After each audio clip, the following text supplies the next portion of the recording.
졸렬겁니다. 내년이 되면 저는 이제 30대 마지막 나이에 접어들게 됩니다. 39이라는 얘기죠. 그렇게 오랜 인생을 보낸 건 아닌데 돌이켜보면 한 회사에서 15년이라는 세월을 보냈고, 그리고 아파트 투자도 이제는 4년 차에 접어들게 됩니다. 뭐 그렇게 대단한 성과는 나진 않았어요. 하지만 아직까지 투자를 이어가고 있고 활동을 하고 있습니다. 그런 회사 생활과 투자 생활을 지속하면서 이제는 좀 인생을 살면서 굳이 하지 않아도 되는 그런 일들, 사소한 것들이 조금씩 보이는 것 같습니다. 그래서 이번 시간에는 제가 느꼈던 살아오면서 굳이 하지 않아도 될 것들에 대해서 한번 이야기를 해보려고 합니다. 첫 번째로 제일 중요한 것 같은데, 쉽게 포기하지 말자. 여러분 그거 아세요? 포기도 습관입니다. 이게 포기를 하게 되면 그 찰나의 순간은 되게 망설여지거든요. 뭔가 내가 지는 느낌이 들고, 그렇기 때문에 되게 막 찝찝하고, 막 화장실 똥 싸고 나왔는데 막 제대로 안 닦은 것 같은 그런 느낌이 들기 마련입니다. 수학 문제 푸는데 고민하는 시간이 싫어서 답지로 바로 넘어가는 그런 느낌인 거죠. 에이, 한 번만 뭐 답지 보지 뭐, 이렇게 생각을 하다가 어느새 모르는 문제가 나오면 바로 포기하고 답지로 가게 되는 나를 발견하게 되는 겁니다. 어떻게 보면 이게 포기하는 게 무뎌지게 되는 거죠. 그래서 그냥 조금이라도 복잡하거나 불편해 보이거나 이런 상황에 놓이게 되면 그냥 내려놓고 안 하게 됩니다. 처음에는 좀 찝찝하지만 익숙해지다 보면 안 해도 그렇게 별 타격이 없고 또 문제가 생기지 않는다는 것을 어느 순간 인지를 하게 됩니다. 그리고 내 몸이나 멘탈적인 측면에서 편해지다 보니까 신체적으로나 정신건강적으로나 좋은 방향으로 흘러가는 것 같은 그런 느낌을 받게 됩니다. 근데 여러분 잘 생각해보세요. 힘들다는 것이 어떤 의미일까요? 힘들다는 것은 제가 생각하기에는 자연스러운 겁니다. 우리 항상 입에 달고 살잖아요. 출근하기 힘들다, 운동하기 힘들다, 독서 시간 내는 거 힘들다, 자기 개발하는 데 시간 내는 거 힘들다. 다 힘듭니다. 다 어려워요. 심지어 아무것도 하지 않아도 힘들다고 하죠. 즉 우리가 하는 모든 일들은 다 힘이 듭니다. 그냥 일상이 힘들어요. 그런데 말입니다, 그 힘든 걸 견디고 버텨내다 보면 근성이라는 게 생기는 것 같더라고요. 어떻게 해서든지 버텨보고 이겨내보고 하는 자세가 생기다 보니까 다음에도, 그리고 다다음에도 그런 상황이 맞닥뜨려질 때 또 견뎌내는 것 같아요. 실제로 저도 과장 진급하고 1년차 때 회사 생활이 너무 힘들었어요. 진짜 아예 다른 영역의 업무를 해야 했고, 그리고 윗선에서도 그런 거를 원하고 있고, 그냥 업무의 스타일이 아예 180도 바뀌게 됐죠. 너무 적응하기 힘들었어요. 그래서 진짜 포기하려고 했습니다. 그래서 핸드폰에 잡코리아, 사람인, 이직 어플들 다 깔아봐서 이직도 알아보고, 회사 내에서 지인들에게 문의를 해서 부서 변경도 해보려고 했고, 지원서도 써보고, 심지어 면접까지 봤어요.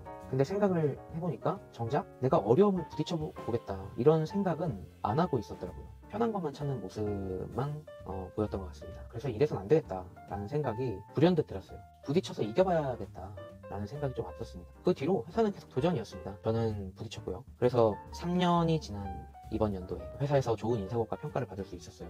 진급하고 3년 만에 처음 받아보게 된 것 같습니다. 상위고과를. 쉽게 포기한다는 건 우리가 대가를 치르고 얻어갈 수 있는 그 가치를 걷어 차내는 것 같아요. 즉 포기할수록 가치 있는 결과나 가치 있는 발전은 점점 멀어지는 거죠. 당장의 포기는 여러분 꼴통에 들어있는 꼴과 같습니다. 하지만 미래, 그리고 훗날에 꿈만 찾아 돌아다니면 반드시 후회를 하게 되는 것 같아요. 그때 운동 좀만 더 해서 바디 프로필 찍을걸, 그때 내가 테슬라나 엔비디아 주식을 더 담을걸, 아 상황이 이렇게 안 좋을 줄 알았다면 그때 경매 강의를 들어볼걸, 뭐 이런 것들. 그래서 2024년에는 우리가 어떤 일을 할지 모르지만 할까 말까 하는 일이 있다면 반드시 해보는 걸 추천합니다. 감정에 따라서 움직이는 게 아니라 의지를 갖고 그것을 행동으로 옮겨보는 그 자체가 포기라는 생각을 좀 더 멀리 할 수 있는 그런 지름길이라고 말씀드릴 수 있을 것 같아요.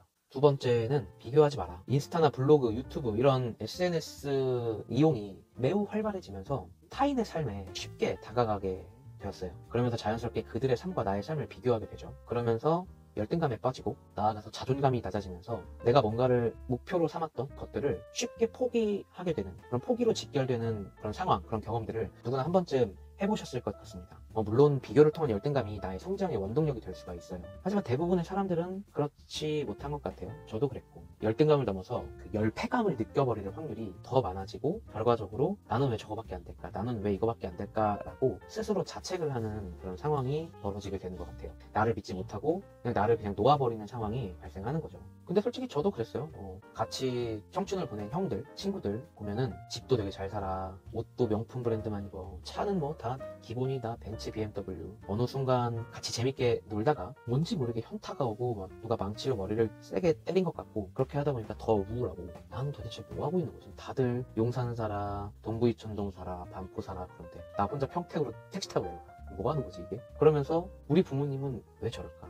왜 우리 부모님은 서울에 안 살지? 왜 저러지 못한 걸까? 이렇게 어느 순간 탓을 하게 되는 상황까지 발생하고 있더라고요. 이게 정신건강에 진짜 안 좋은 것 같아요. 그래서 지금의 아내를 만나기 전까지는 정말 미친 듯이 돈을 썼던 것 같아요. 내 자존감을 높이려면은 뭔가 그들하고 같은 레벨에서 돈을 써야겠다라는 그런 생각이 되게 많이 들어있었던 것 같거든요. 그래서 결혼하기 전까지는 한 푼도 못 모았어요. 그러다가 그런 시선, 그런 관점이 바뀌게 된 계기는 앞서 말씀드렸듯이 아내를 만나서 결혼을 하고 나서입니다. 어떻게 보면은 아내와 결혼하기 전 그 연애할 때, 여자친구로서 만날 때, 그때인 거. 뭐 여러 가지 책도 읽게 되었고, 남이 아닌 나한테 집중할 수 있는 방법을 찾다 보니까 비교한다는 것이 얼마나 무의미한지 새삼 깨닫게 된 것 같습니다. 그것보다는 좀 인격적으로 좀 더 괜찮은 사람이 되는 거, 인간적인 사람, 배울 점이 많은 사람, 그런 게 되는 것들, 그렇게 되고 싶어 하는 열망이 좀 더 커지게 된 것 같아요. 비교는 앞서 말씀드린 대로 내 삶과 내 성장, 그런 것들의 원동력이 될 정도까지만 비교하면 되지 않나 그런 생각이 듭니다. 비교를 통해서 나의 장점과 정체성을 찾고 그것을 발전시키면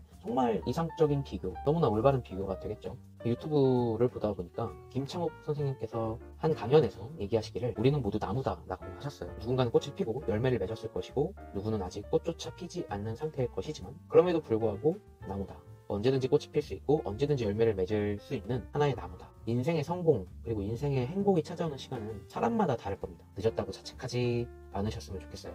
아직 꽃이 피지 않았을 뿐입니다. 꽃이 피지 않았다고 해서 여러분의 꽃봉오리를 스스로 꺾는 그런 일은 하지 않으셨으면 좋겠어요. 마지막, 탓하지 말자. 그 포기하는 습관이나 비교하는 습관은 어떻게 보면 이 탓하는 습관과 연관되어 있는 것 같습니다. 아까도 친구들과 비교를 하다 보니까 어느새 부모님을 탓하고 있는 나를 발견하게 된다고 얘기했었죠. 쉽게 누군가를 탓하는 사람을 보면은 열이면 열, 그에 대한 이유가 다 있습니다. 뭐 핑계가 있는 거죠. 제 과거 이야기를 한번 해볼게요. 뭐 부동산으로 예를 들어본다면 내 집 하나 없는 시절 저는 정부 정책, 제도 탓, 그 다음에 사회 탓, 돈 많은 이 부자들 탓, 뭐만 하면 남 탓하기 일쑤였습니다. 내가 지금 회사를 7, 8년을 다니고 있는데 모아둔 돈이 진짜 하나도 없고 집이 없다는 거는 정말 말이 안 돼. 정부 정책 이게 뭐야? 뭐 나한테 맞는 게 하나도 없는 것 같아. 말이 안 돼. 부자들은 다 이상하게 돈을 버는 거야. 다 사기꾼들 같아. 다 말도 안 되는 식으로 돈을 모으고 있는 걸 거야. 그리고 서울에 사는 사람들 다 엄마 아빠가 서울 사니까 뭐 하나씩 해줬겠지. 뭐 이런 사고를 가지고 있었어요. 제 탓도 물론 했죠. 하지만 그것보다 좀 더 외부적으로 그렇게 탓을 돌렸던 것 같습니다. 하지만 되게 웃긴 거 뭔지 아세요? 탓한다고 해서 달라지는 거는 하나도 없어요.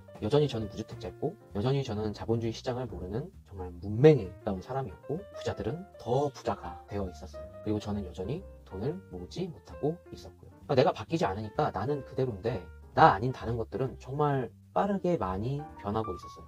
그때서야 깨달았어요. 내가 바뀌어야겠다. 내가 과거에 탓하던 대상들을 이겨보려면, 아니 탓하던 대상들에 좀 내가 다가가려면 일단 내가 변해야겠다. 내가 변해서 실력이 생기면 그들을 넘어서지 못하더라도 따라잡을 수는 있을 것 같다라는 생각을 불현듯 하게 됐습니다. 그래서 그때부터 바뀌려고 노력을 했고 책도 읽고 투자 공부를 시작해서 투자를 진행해보고 뭐 이런 상황을 겪고 있습니다. 물론 아직 성공의 길도 아니고 그게 성과로 이어진 것도 아닙니다. 하지만 저는 여전히 도전을 하고 있고 당분간 포기하고 남들과 비교를 하면서 그들을 탓할 생각은 추호도 없습니다. 남들 탓할 시간에 내가 필요한 사람이 되려면 무엇을 해야 할지 그걸 제일 먼저 고민하고 있는 것 같아요. 남 탓에 익숙해져 있으면 내가 가지고 있는 나의 진짜 문제를 명확하게 인식을 할 수가 없는 것 같거든요.